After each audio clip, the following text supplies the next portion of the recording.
What?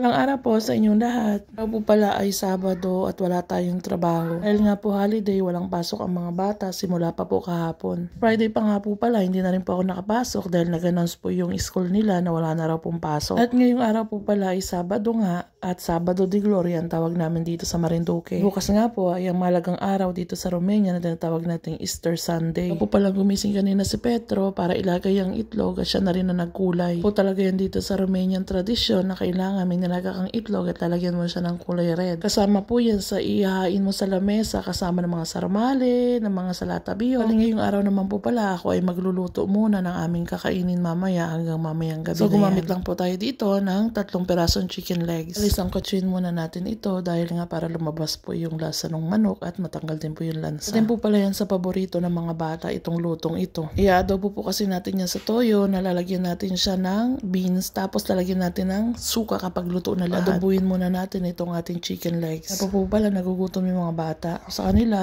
sila muna ay maglaro at ako naman ay nakapagsaing na. Bali ang antay na lang naman natin na itong ating ulam. Itayin na po natin at okay naman na po yung pagsangkot siya niya ay atin naman siyang lalagyan natin niya ng syempre ng toyo. Ewan ko para kung pare-parehas tayo pag nagsasangkot siya muna ng manok bago natin lagyan ng toyo. Pag tayo nag-adobo sa toyo. Kasi may angel sa karne man kahit anong klaseng karne yan pag ako'y nagsasangkot siya gusto ko dry na dry muna siya bago natin siya lagyan ng toyo. At syempre kailangan muna natin pakuluan ng kaunti yung toyo doon sa manok tapos lagyan natin siya ng isang basong tubig. Syempre kailangan takpan muna natin at lutuin ulit natin yan.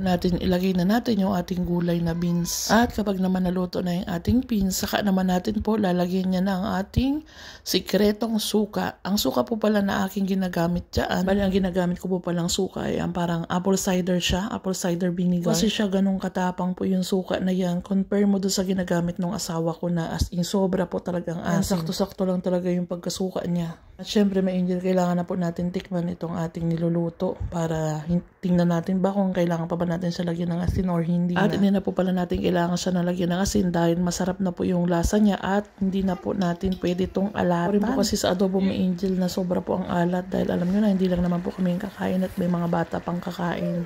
What? O diba? Bunda, ibig sabihin masarap daw po yung luto ko. So ngayon naman po ma-angel dahil luto na nga ito ating niluto ay magsandok na tayo sa isang plato at papakainin natin po yung mga bata. Bali salo-salo na lang po kami dahil kami po ay may lalakaran pa ngayong araw. Bukas nga po ay big holiday dito. Magsasara po ang lahat ng mga store, mall. So wala kaming mabibilan na mga kakailanganin namin bukas. At kung umabot ka po sa video na hanggang dito ay maraming salamat po dahil tinapos mo ang aming video. Thank you po!